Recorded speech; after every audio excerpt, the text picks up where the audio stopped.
السلام عليكم ورحمة الله وبركاته. إن الحمد لله نحمده ونستعينه ونستغفره ونعوذ به من شرور أنفسنا ومن سيئات أعمالنا. من يهده الله فلا مضل له ومن يضلل فلا هادي له. أشهد أن لا إله إلا الله وأشهد أن محمدا رسول الله. يا أيها الناس اتقوا ربكم الذي خلقكم من نفس واحدة وخلق منها زوجها وبث منهما رجالا كثيرا ونساء واتقوا الله الذي تساءلون به والأرحام إن الله كان عليكم رقيبا. يا أيها الذين آمنوا اتقوا الله حق تقاته ولا تموتن إلا وأنتم مسلمون. يا أيها الذين آمنوا اتقوا الله وقولوا قولا سديدا يصلح لكم أعمالكم ويغفر لكم ذنوبكم ومن يطع الله ورسوله فقد فاز فوزا عظيما.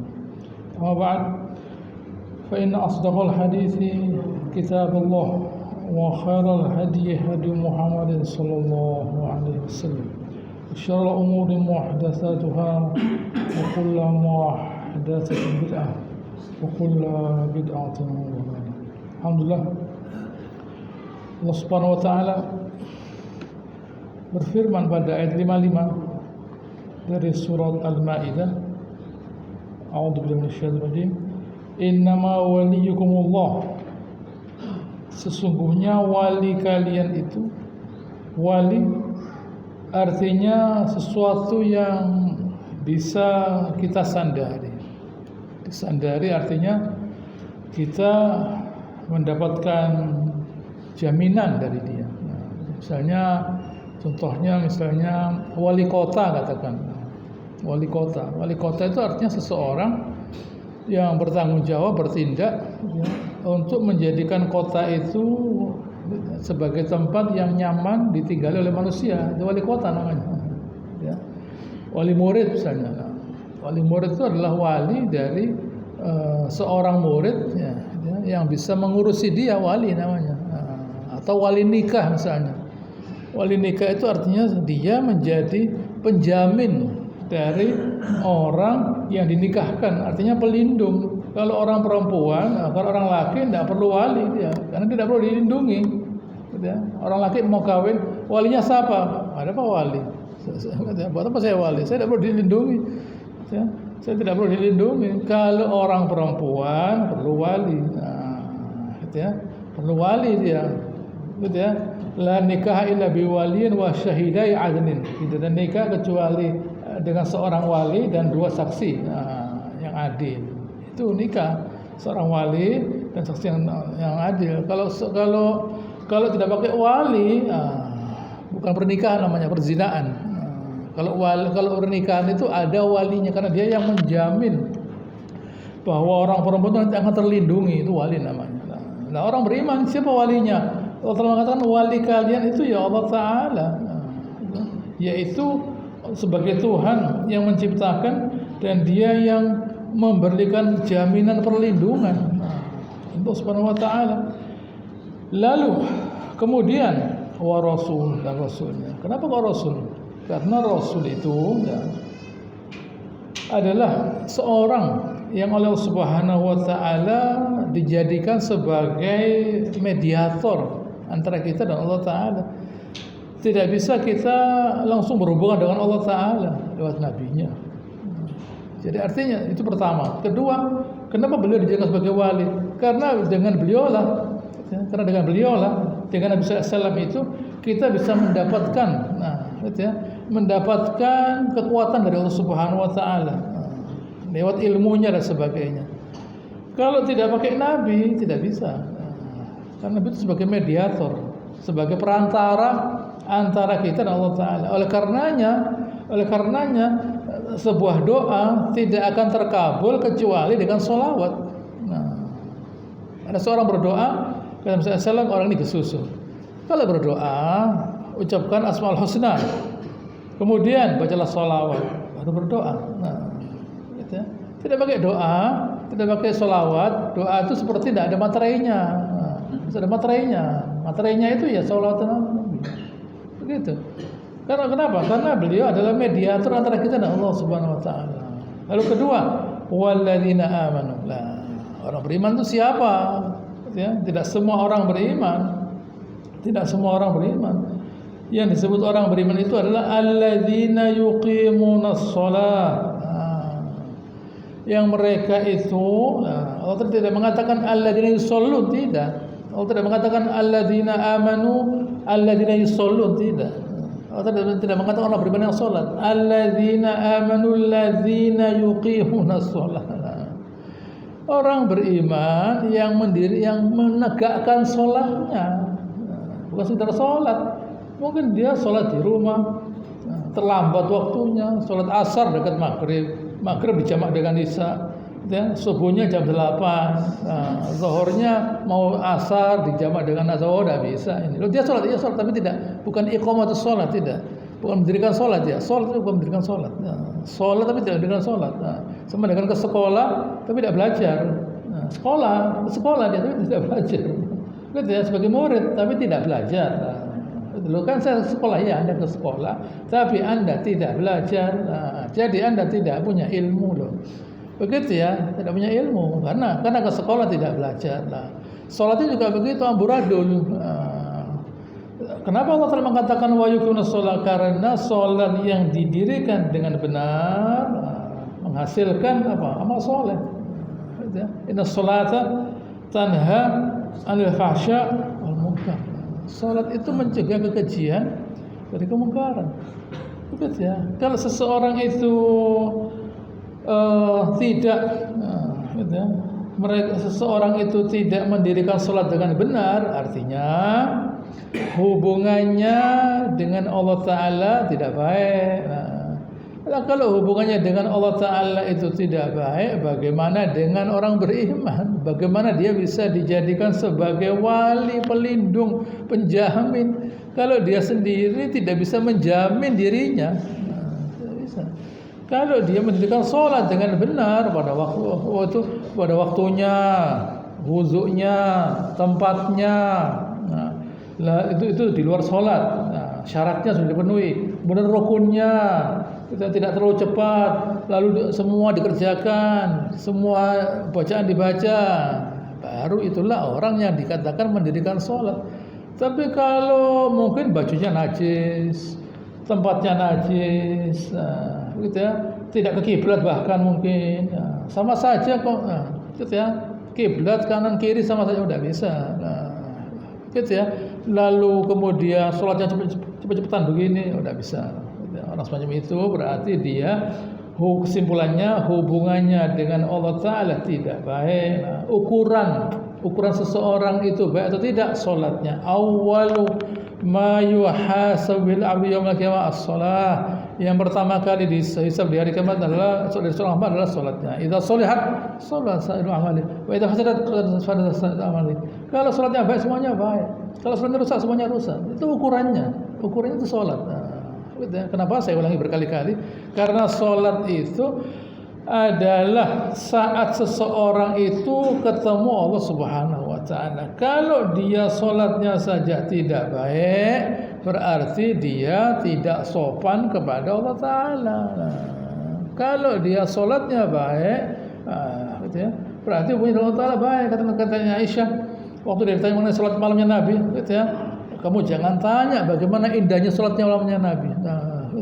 Begitu beliau sholat malam berdiri begitu panjang, membaca surat begitu panjang, lalu rukuknya sama dengan berdirinya.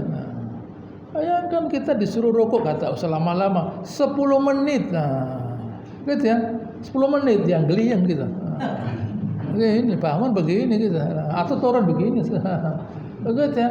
Berarti Nabi itu sehat, bisa punya istri 9, sehat Nabinya. Kalau kita gitu 10 menit ya geliyang begini kita dipegangi orang banyak. Ini sunnahnya Nabi. Jangan tiru yang lain. Yang bagian ini jangan ditiru. Yang bagian ini jangan ditiru. Tidak bisa. Nabi rukuk 10 menit, apalagi 20 menit. Aduh, rukuknya 20 menit, sujudnya 20 menit. Begitu ya, tidak bisa bangun, gitu ya. Ya sudah sujud terus pakai ICU lah. Gitu tidak bisa. Nabi itu lama berdirinya, kemudian rukuknya lama, lalu berdiri dari rukuk juga lama, kemudian sujudnya lama. Lah, itu Nabi SAW. Indah sholatnya beliau itu, karena beliau menikmati sholatnya, karena beliau ketemu Allah Ta'ala. Lah, seseorang itu kalau dia itu merasa mulia pada suatu perbuatan yang dia kerjakan, apapun perbuatan itu, dia akan merasa tenang. Apapun perbuatan yang dia kerjakan, pada suatu perbuatan yang dia merasa mulia, dia merasa tenang, asyik dia di situ. Begitu ya, apapun perbuatan itu, begitu ya, apapun. Tapi kalau sudah dia tidak merasa mulia pada perbuatan itu, merasa gelisah dia. Merasa gelisah, ya cepet-cepetan, sholat cepet-cepetan dia. Gitu ya, sholat cepet-cepetan. Orang motrek, seorang motrek hewan, bayangkan, sabar loh motrek hewan itu. Begitu ya. Nah, tidak bisa kita minta singa, kamu di sini. Ya kita yang dirangkul sama singanya. Kamu kok berani merintah saya? Raja hutan disuruh ke sini lah. Begitu ya. Burung jangan kemana-mana ya. Ya tidak bisa. Ditunggu burung itu lama. Bawa lensa ini berat, mahal lensanya. Lah, sama dengan mobil harganya. Lah, dia baru crack foto, mahal fotonya, dipublikasikan internasional. Sabar, butuh kesabaran. Anda kok mau sabar? Anda kok mau sabar? Ya kan dia merasa mulia. Nah, ini hasil bertanya. Siapa orang bisa motret seperti ini? Nah, itu ya. Siapa orang bisa motret seperti ini? Tidak bisa. Ada orang yang kerjaannya itu mengambil ular. Nah, ular kobra diambil, dilihat, dia digambar sama dia. Berani lah kita megang ular kobra. Itu dipegang, digambar sama dia, dilepas, pegang lagi, digambar lagi. Tidak ada yang sama, tidak ada yang sama. Bayangkan, tidak ada yang sama digambar sama dia. Ada lagi orang kerjaannya motrek, petir dipotrek, bayangkan. Gitu ya, petir dipotrek, tidak gampang loh. Gitu ya, harus tepat pada waktunya supaya dia bisa memotret petir. Gitu ya. Kenapa? Asyik dia. Nah, kalau orang itu ada lagi, kita kembali pada Quran saja. Ada sahabat baca Al-Quran, ada lagi sahabat yang dia menjaga malam. Jaga malam. Kamu tidur, saya jaga. Jaga malamnya itu dipakai sholat. Sholatnya dipakai baca Al-Quran. Baca Al-Quran dia. Kok bisa hafal Al-Quran dia. Dan mikir yang lainnya, dan mikir kenaikan harga apa enggak. Hafal Quran dia, tidak rusak pikirannya. Hafal, konsentrasi pada Al-Quran dia hafal, baca Al-Quran dia dirasakan. Karena dia berdiri kelihatan dari jauh, dipana, menancap di kakinya, di pahanya, dilepas sama dia. Lanjutkan lagi bacaannya. Nah, kalau kita ada tikus langsung loncat kita.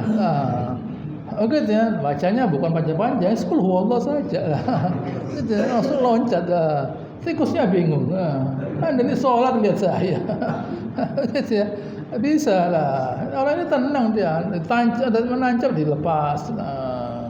Gitu ya. Lalu dilanjutkan bacanya. Kok mesti berdiri? Gitu ya. Dipana lagi, menancap lagi. Gitu ya. Dilepas lagi sama dia. Yang ketiga kodak ngeblak orang ini sudah 2 kali dipanah. Ini sudah keluar darah ini. Yang ketiga menancap, jatuh dia karena sudah kehabisan darah. Katanya temannya, kamu kok udah membangunkan saya? Saya tidak bisa menghentikan bacaan Al-Quran. Dari begitu nikmatnya dia merasakan lah. Gitu ya, tidak mungkin ada orang bisa merasakan nikmatnya ketaatan dan nikmatnya maksiat, itu tidak mungkin. Itu dua yang berbeda. Nah, jadi kalau orang itu merasakan nikmatnya maksiat, nikmatnya taat berkurang. Kalau seseorang itu merasakan nikmatnya taat, nikmatnya maksiat berkurang. Jadi dia tidak mau maksiat. Nah, gitu ya. Jadi kalau orang yang tidak mau maksiat ya, karena dia sudah merasakan nikmatnya ketaatan. Nah, jadi dia tidak mau merasakan nikmatnya maksiat. Begitu sebaliknya, orang yang biasa merasakan nikmatnya maksiat, mau taat tidak bisa dia. Padahal ketaatan itu sebenarnya suatu perbuatan yang gampang sebenarnya, gampang. Tetapi menikmati hal yang berbeda. Begitu ya, sama dengan orang makan misalnya. Apa sesulitnya makan itu? Gampang. Tapi karena dia sakit, ya tidak menikmati makan, tidak makan dia. Begitu ya. Mengerjakan perbuatan itu gampang, menikmati hal yang berbeda. Dan itu menentukan. Orang gambar misalnya, orang gambar. Nah, orang gambar. Gambar itu gampang loh ya. Dengan fisik gampang. Tapi jiwa sulit. Nah, waktu jiwa yang berbicara, yaitu rasa sulit. Nah, begitu ya.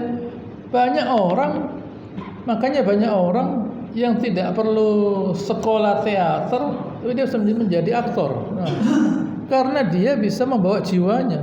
Kalau tidak bisa membawa jiwanya, kok dia? Gitu. Jangan penontonnya, dia tidak bisa merasakan, penonton tidak bisa merasakan. Nah, orang itu supaya penonton bisa merasakan, menjiwai karakternya, dia mesti menikmati. Nah, gitu ya. Tidak boleh dia misalnya memainkan adegan horor menakutkan, dia tidak takut, tidak apa-apa, bawa tasbih begitu ya, tidak bisa.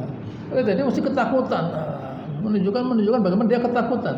Kesedihan dia tunjukkan sedih memang, kemarahan dia tunjukkan, kebahagiaan dia tunjukkan. Ada emosi di situ.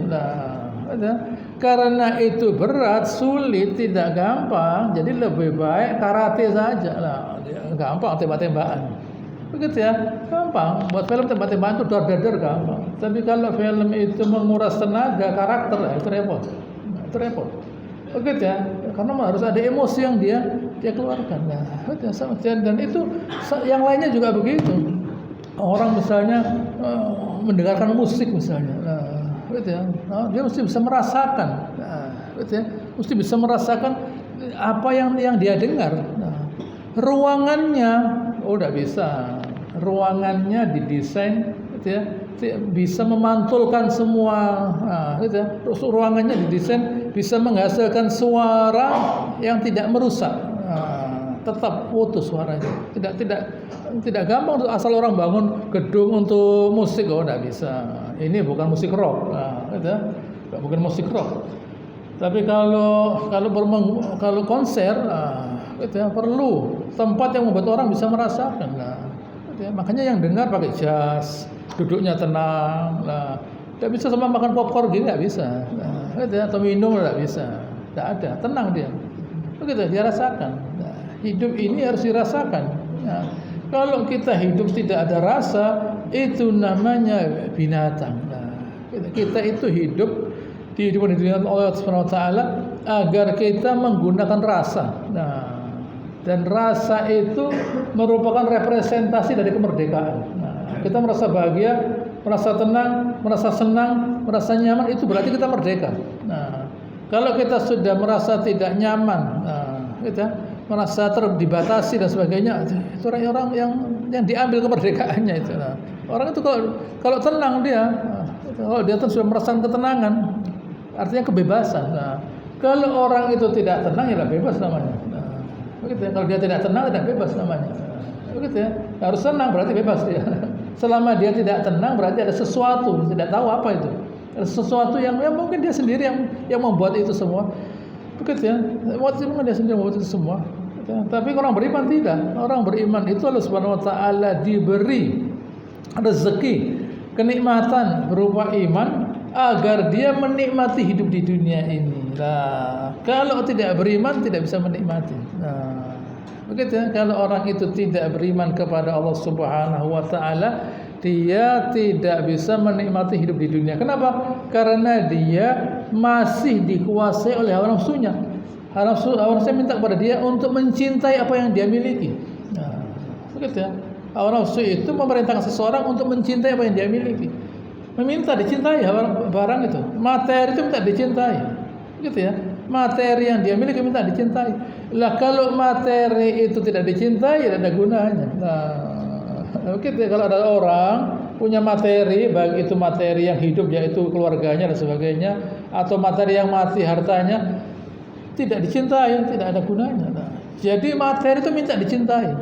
Dan itu berarti menyita rasa cintanya kepada Allah Ta'ala. Menyita rasa cintanya kepada Allah, tidak bisa sepenuhnya dia. Mau cinta pada Allah Ta'ala, cinta pada keluarga, cinta pada harta lah. Bagaimana? gitu ya. Mau cinta pada Allah sepenuhnya tidak bisa dia, karena ada keluarga yang mesti dicintai, gitu ya. Karena ada harta yang mesti dicintai lah. Jadi repot loh ya. Gitu ya. Semakin kita itu memiliki banyak harta, semakin membutuhkan rasa cinta yang lebih besar. Begitu ya. Harus besar cintanya. Kalau tidak besar, kalau harta itu tidak sebanding dengan rasa cinta kita, rasa cinta kita kepada harta itu, hawa nafsu kita pada harta itu jauh di bawah harta kita sedekahkan. Sedekah. Ya, sedekah. Karena rasa cintanya dan hartanya sama, dipegangi. Dipegangi. Begitu ya, dipegangi hartanya. Jadi seseorang tuh semakin banyak hartanya, semakin besar hawa nafsunya. Itu bahagia. Wah, tidak mampu saya, tersiksa nanti. Gitu ya, tersiksa. Begitu ya, tersiksa saya. Misalnya begini misalnya, kadang-kadang kita lihat ada rumah, gitu ya, harganya 14 miliar. Gitu ya, 25 miliar. Itu masa saya masuk rumah langsung duduk di depan saja. Mesti saya lihat masuk berangkat ke sana lah. Oh, ini rumah saya ini lah, jalan-jalan saya. Begitu ya, terus ke sana supaya saya bisa menikmati rumah tadi loh. Begitu ya, jadi pegawai saya harinya. Nah, begitu ya, jadi pegawai. Saya udah bisa. Mulai besok saya tidak kemana-mana, di depan saja. Buat apa rumahnya besar-besar? Gitu ya. Rumahnya besar tuh mesti dikelilingi sama dia, mesti jalan dari depan ke belakang dia. Begitu ya. Kalau lotengnya mesti ke loteng dia. Loh, ini ada apa ini? Jadi pegawai saya. Begitu ya. Anda punya rumah besar, ya mesti dilihat. Nah, kalau begitu bagaimana? Ya punya rumah yang kecil saja, enak. Masuk kamar. Kebetulan Nabi SAW. Nabi SAW itu, gitu ya, rumahnya beliau sholat, nah, ini ya. Kalau mau sujud, kakinya Aisyah disingkirkan, sujud ya. Gitu ya, sujud.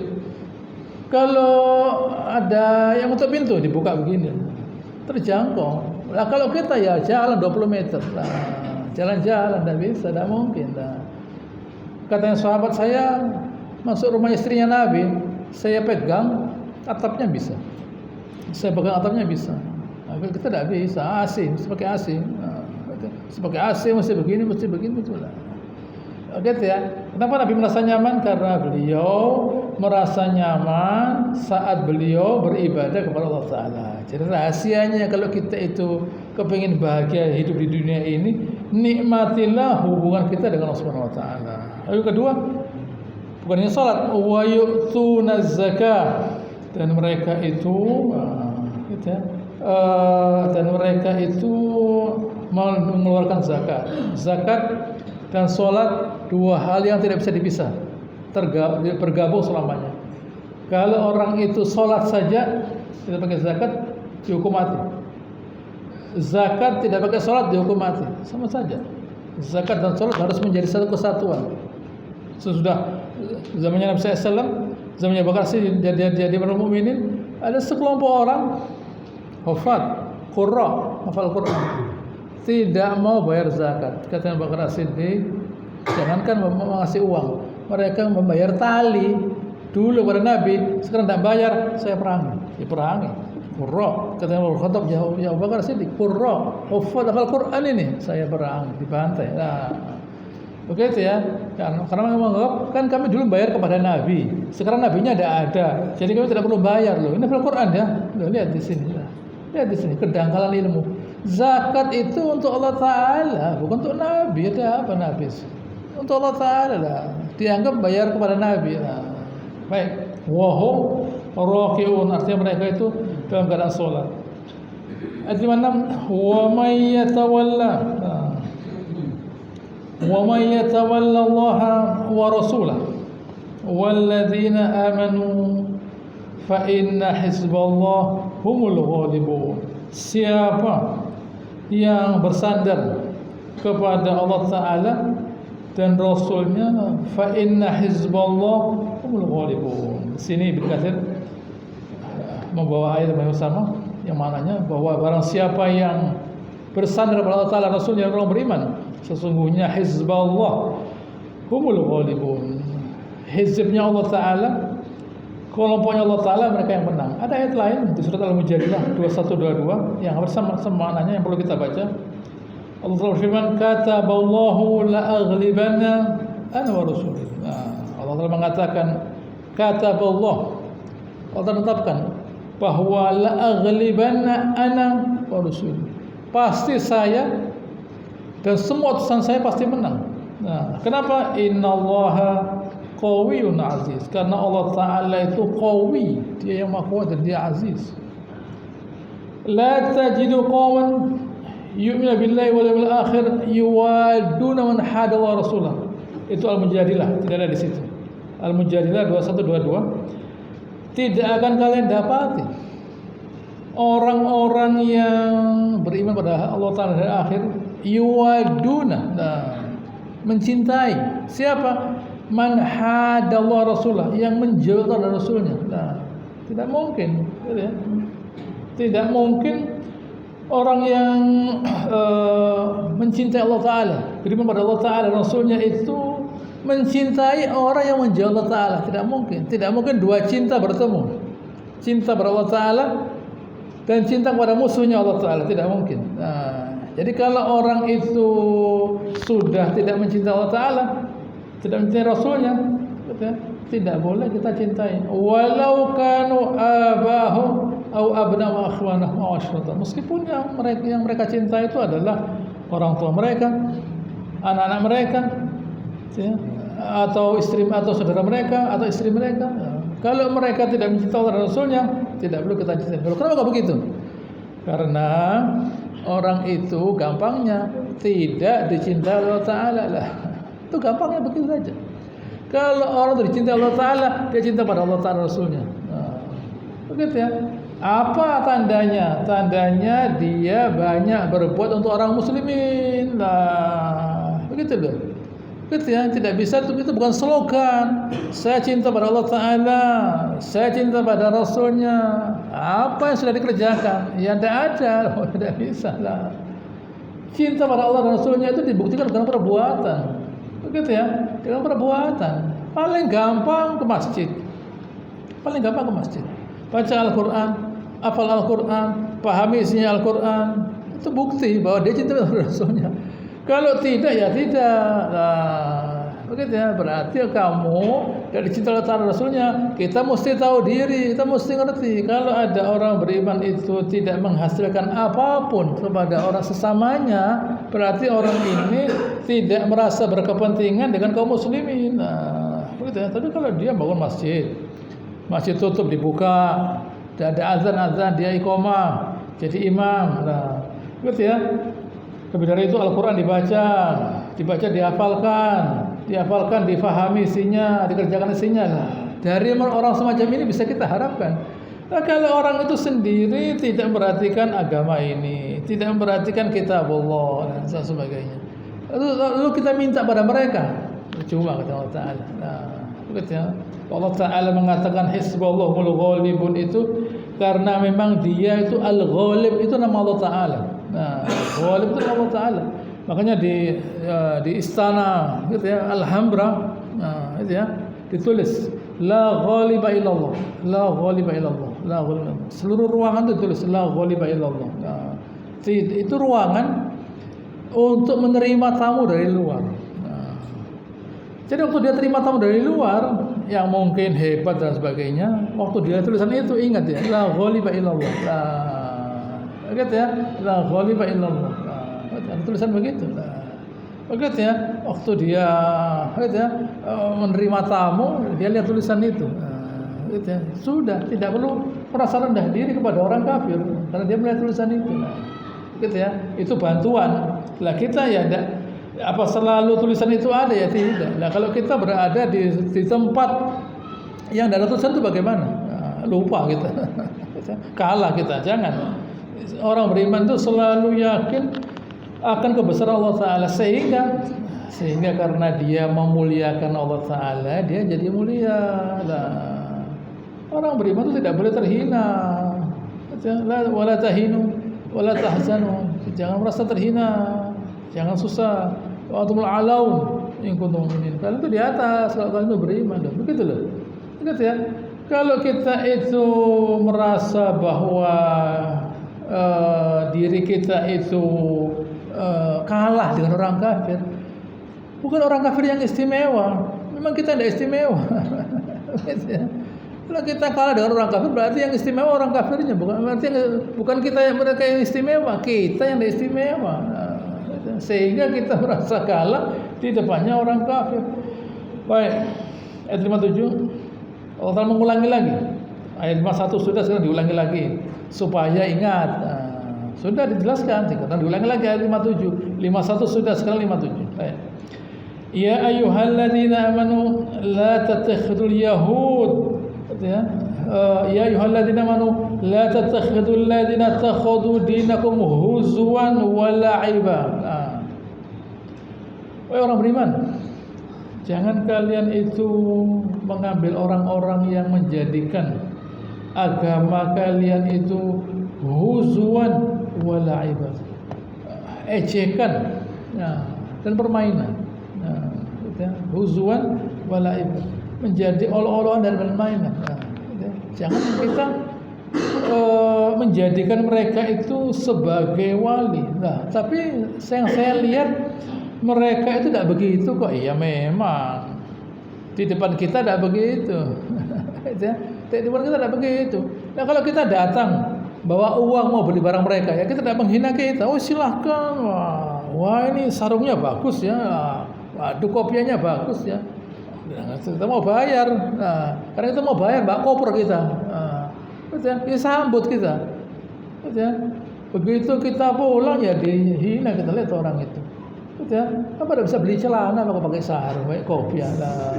Begitu ya. Ada apa lah? Dihina. Begitu ya. Mereka menghina. Tapi bukan di depan kita. Karena kebetulan kita mau bayar. Tapi kalau kita memang tidak begitu lah, diremehkan kita, diremehkan orang kafir. Orang kafir dalam hatinya ada unsur menghina kita. Kenapa? Karena dia menghina Allah Taala. Saya beritahu kalau tidak tahu. Orang kafir itu menghina Allah Taala. Orang kafir itu menghina Allah Subhanahu Wa Taala.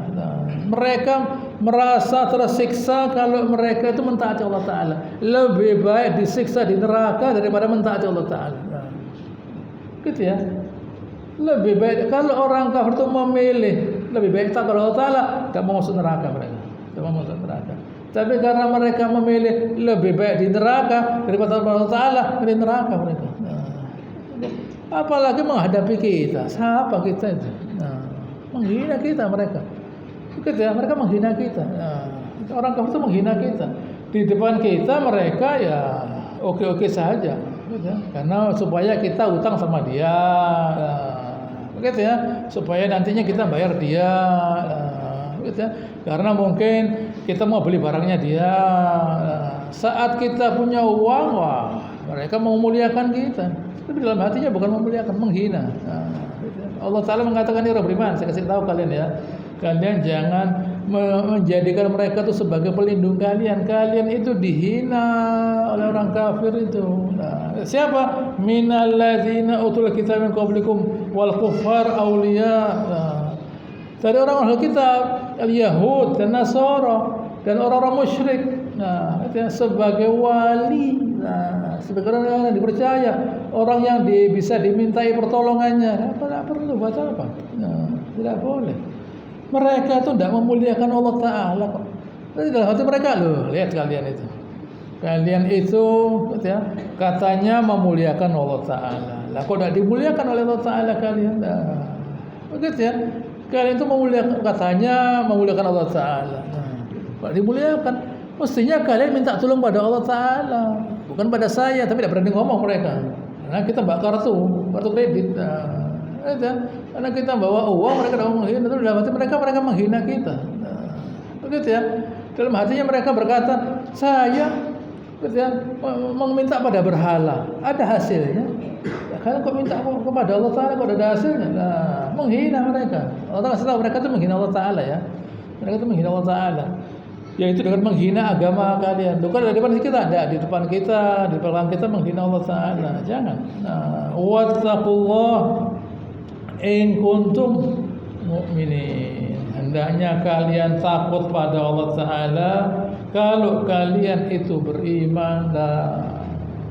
Gitu ya. Jadi iman dulu baru takwa. Iman dulu baru takwa.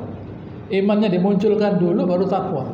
Nah, iman itu saya merasa yakin pada Allah Ta'ala. Sudah yakin, takut. Rasa takut. Gitu ya? Rasa takut.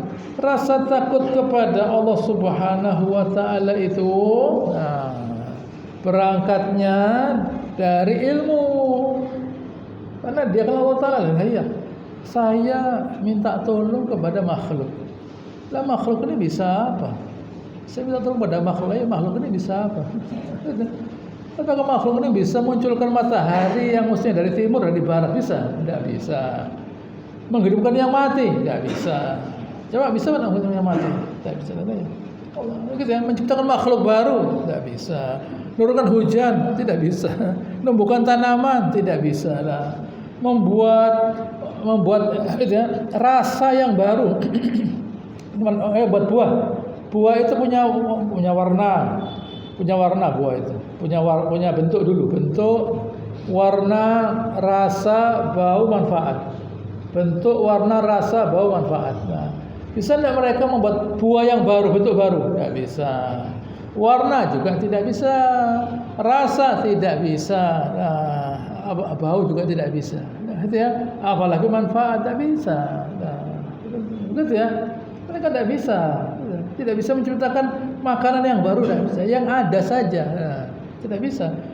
Allah Ta'ala menciptakan berbagai macam buah-buahan, tanaman-tanaman, sayur-sayuran. Mereka tidak bisa membuat. Apa mereka bisa? Menumbuhkan lombok di Eropa? Tidak bisa. Saya kasih tahu Anda. Tidak bisa menumbuhkan lombok, serai, laos, kapulaga, keningar, cengkeh. Tidak bisa. Kopi tidak bisa. Mereka suka minum kopi. Tidak ada kopi di Eropa. Coklat tidak ada. Nah, di Indonesia ada semua itu, kopi, coklat, teh, gitu ya, semua rempah-rempah lengkap. Nah, gitu ya. Di Eropa tidak ada apa-apanya. Eropa itu tidak ada apa-apanya, gitu ya. Energi tidak ada, gitu ya. 50% separuh dari energi yang dibutuhkan orang Eropa berasal dari Rusia. Nah, jadi kalau mereka itu menyantik, gitu ya, mau gandes-gandes, mau mengerti ke Rusia, lalu Rusia ditutup energinya. Nah, dan ada LPG, tidak ada, kedinginan mereka. Kalau kita tidak ada LPG, ada tanaman, kayu dibakar selesai. Gitu ya, ada bahan bakar minyak, ada LPG, ada semuanya kita. Gitu ya, ada semuanya. Kalau mereka tidak bisa, tidak ada LPG, mati mereka. Nanti bulan Desember, tidak ada LPG, mati mereka. Nah, gitu ya, listrik tidak ada, mati mereka. Nah, tidak ada penghangat. Nah, kita tidak. Begitu ya, tidak ada masalah kita. Nah, gitu ya, semua makanan ada. Gitu ya, dunia ini sekarang dalam krisis makanan. Kita tidak, alhamdulillah. Nah, gitu ya, dunia ini sekarang dalam krisis makanan. Nah, gitu ya, karena pasokan gandum berkurang. Nah, begitu ya, pasokan gandum berkurang. Orang kita enggak ada. Ya, kita tidak ada masalah. Kita tidak makan gandum, kita tidak makan roti banyak-banyak. Mana kita makan roti? Nah, kita tuh makan ketan. Nah, kita makan beras. Nah, begitu ya. Ketan tuh ada yang hitam bahkan. Nah, begitu ya. Di Eropa ada. Jadi orang kafir sebenarnya orang dari beri apa-apa. Mereka itu cuma pintar nendang bola saja. Nah, nendang bola, gitu ya. Bawa ke sana, nendang bola saja. Begitu ya. Bisa nendang bola, bisa main tenis, bisa main golf lah saja. Gitu ya. Kelebihannya begitu. Kita kagum lah. Kagum kita. Begitu ya. Jangan nendang bola loh. Ada apa? Nendang bola. Yang penting itu pangan inilah. Yang penting pangan ini apa yang dimakan itu kita tercukupi. Begitu ya. Yang penting itu tercukupi pangan itu. Nah, kalau kita tercukupi pangan, nah, betul. Insya Allah tercukupi dan sudah tercukupi dan insya Allah tercukupi. Nah, orang kafir tidak berani dia. Dia pangannya tidak mana, tanahnya tidak bisa dipakai untuk nanam apa-apa. Bisa. Mau nanam apa di Inggris? Ada. Bunga dari Eropa Barat ya, dari Perancis, Mediteran. Nah, kalau kita menanam bunga banyak lah. Tidak ditanam, tanaman tumbuh di genteng, ya. Tuh tanaman, ya nanam itu siapa? Tidak bisa. Tiba-tiba ada tanaman di sini. Nah, saya tidak pernah ke sini kok ada tanaman di genteng, terpaksa dibersihkan. Gitu ya, tidak ada. Kalau di Eropa tidak bisa. Nah, gitu ya, tidak ada gunanya tanamannya. Tapi kalau kita, orang kafir lihat ke orang barat itu, wah, sampai mereka membuat kebun raya di Bogor. Waktu mereka datang ke sini melihat berbagai macam tanaman, wah, tidak bisa dikumpulkan di satu tempat. Lalu mereka membuat sebuah tempat kebun raya di Bogor, di mana mereka tidak hanya mengumpulkan tanaman, tapi studi tanaman. Mereka studi juga. Begitu ya, banyak tanaman di sini lah. Begitu ya, banyak tanaman dan segala macamnya. Burung, segala macam lah. Begitu ya, serangga, segala satwa kita lengkap. Ada di Eropa, tidak ada apa-apanya, tidak menarik. Ya, begitu ya. Allah Taala mengatakan jangan. Gitu ya. Mereka itulah di sini. Diulangi lagi Allah Subhanahu Wa Taala. Wa idza nadaitum ila shalah ittakhadhuha huzwa. Mereka itu kalau diajak salat ittakhadhuha huzwan wa laiba. Gitu ya. Orang kafir itu yang dari Allah Taala kalau mereka itu diajak untuk sholat, mereka meremehkan sholat. Hati-hati loh ya. Ini ayat bukan untuk orang kafir saja loh ya. Hati-hati. Jangan sampai kita itu kalau dengar azan masih ngomong-ngomong. Nah, begitu ya. Nanti saja. Loh, hati-hati loh ya. Hati-hati. Nah, Nabi SAW kata istri beliau, kalau dengar azan ka'annahu la ya'rifuna, seperti tidak kenal kami. Nah, Nabi SAW kalau dengar azan ka'annahu la ya'rifuna, seperti tidak kenal kami. Begitu ya, bukan malah ngomong-ngomong, tidak. Begitu ya, langsung beliau menuju sholat. Umar bin Khattab waktu beliau ditusuk, darahnya keluar, tak sadar beliau. Begitu dengan ada zuhur, sholat, disuruh sholat. Gitu ya, sholat. Kalau orang itu sudah meremehkan sholat, kata Umar bin Khattab, idza dhuyi'at as-shalah, famaswa dzalika azya. Kalau orang itu sudah meremehkan sholat diremehkan sama dia. Jadi kita mau ukur orang dari sholatnya. Oh, gitu ya. Ini azan tidak ke masjid. Allah Taala diremehkan, apalagi kita. Allah Taala diremehkan, apalagi kita. Begitu ya. Allah Taala diremehkan, apalagi kita. Yang ke masjid saja belum tentu menjamin, apalagi tidak ke masjid lebih hebat lagi. Begitu ya. Yang ke masjid kita belum tentu sepenuhnya. Manusia ada kekurangannya, tidak sempurna. Apalagi tidak ke masjid lebih hebat lagi. Zalika bi'annahum qaumun la ya'qilun. Wah, ini menghina ini. Mereka tidak berakal. Begitu ya, bukan la yafhamun, tidak la ya'qilun. Kalau ada orang ya, sudah tidak menyadari, kita menemukan orang tua misalnya, tidak perlu sekolah itu tidak perlu. Oh, tidak berakal ini. Tidak berakal. Orang yang tidak memahami pentingnya berilmu itu artinya tidak berakal. Orang berakal tidak ngerti pentingnya ilmu, sekolah. Orang mesti punya ilmu, itu berarti dia berakal. Kalau dia tidak mengerti pentingnya ilmu, tidak berakal dia. Kalau ada orang, saya balik, tidak mengerti pentingnya sholat, orang itu tidak mengerti pentingnya hubungan dengan Allah Ta'ala. Orang tidak berakal. Kalau ada orang tidak mengerti pentingnya hubungan dengan Allah Ta'ala, berarti orang itu tidak berakal. Kenapa? Karena dia tidak tahu bahwa semua ini dari Allah Ta'ala. Begitu ya, semua dari Allah Ta'ala. Dan dia tidak tahu, oh, tidak berakal orang ini. Lalu suruh ngurus kita, jangan. Begitu ya, insyaallah akan selanjutkan pada pertemuan yang akan datang. Allahumma shalli ala Muhammad wa ala ali Muhammad, shallaita ala Ibrahim wa ala ali Ibrahim innaka Hamidum Majid. Wa barik ala Muhammad wa ala ali Muhammad kama barakta ala Ibrahim wa ala ali Ibrahim innaka subhanakallahumma rabbana wa bihamdika nasyhadu an la ilaha illa anta nastaghfiruka wa natubu ilaik. Wa akhiru da'wana alhamdulillahirabbil alamin. Assalamualaikum warahmatullahi wabarakatuh.